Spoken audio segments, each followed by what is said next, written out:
कैकई कैकई देश वर्तमान में कश्मीर और अफगानिस्तान के बीच का क्षेत्र की राजकुमारी थी। वह राजा दशरथ की 3 रानियों में सबसे छोटी और सबसे सुंदर थी। राजा दशरथ उन्हें सबसे अधिक प्रेम करते थे। वह भरत की माँ थी जो राम के सबसे प्रिय भाई थे। कैकई स्वभाव से बुरी नहीं थी। वास्तव में वह राम को अपने सगे पुत्र भरत से भी अधिक प्रेम करती थी। राम को वनवास भेजने के पीछे मुख्य रूप से 2 कारण माने जाते हैं। कैकई की दासी मंथरा ने उनके मन में ईर्ष्या और डर का बीज बोया कि अगर राम राजा बने तो कैकई और भरत का जीवन दासी जैसा हो जाएगा। मंथरा की बातों में आकर कैकई की बुद्धि भ्रष्ट हो गई। रामायण के कई संस्करणों जैसे रामचरितमानस में यह कहा गया है कि देवताओं ने देवी सरस्वती से प्रार्थना की थी कि वे कैकई की बुद्धि फेर दे।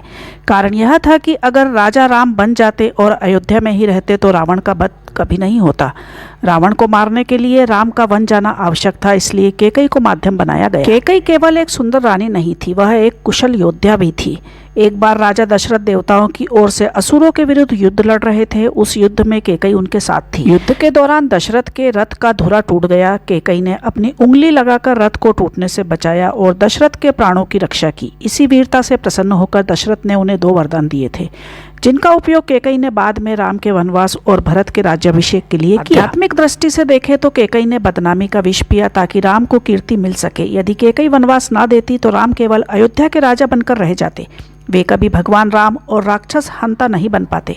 कैकई ने राम के महान बनने का मार्ग प्रशस्त किया, भले ही इसके लिए उन्हें युगों युगों तक बुराई सुननी पड़ी। जब भरत ननिहाल से लौटे तो उन्होंने अपनी माँ को धिक्कारा तो कैकई को अपनी गलती का गहरा एहसास हुआ। सबसे महत्वपूर्ण बात यह है कि श्री राम ने कभी कैकई को दोषी नहीं माना। वनवास से लौटने के बाद भी राम ने कैकई को कौशल्या जैसा ही सम्मान दिया। राम मानते थे कि कैकई तो केवल विधि के हाथ की कठपुतली थी। कैकई का चरित्र यह सिखाता है कि बुरी संगत कैसे अच्छे व्यक्ति की भी बुद्धि भ्रष्ट कर सकती है, लेकिन साथ ही यह भी सच है कि रामायण के महाकाव्य को पूरा करने में उनकी भूमिका नींव के पत्थर जैसी थी, जो दिखाई नहीं देती और जमीन में गड़ा होता है लेकिन उस पर पूरी इमारत खड़ी होती है।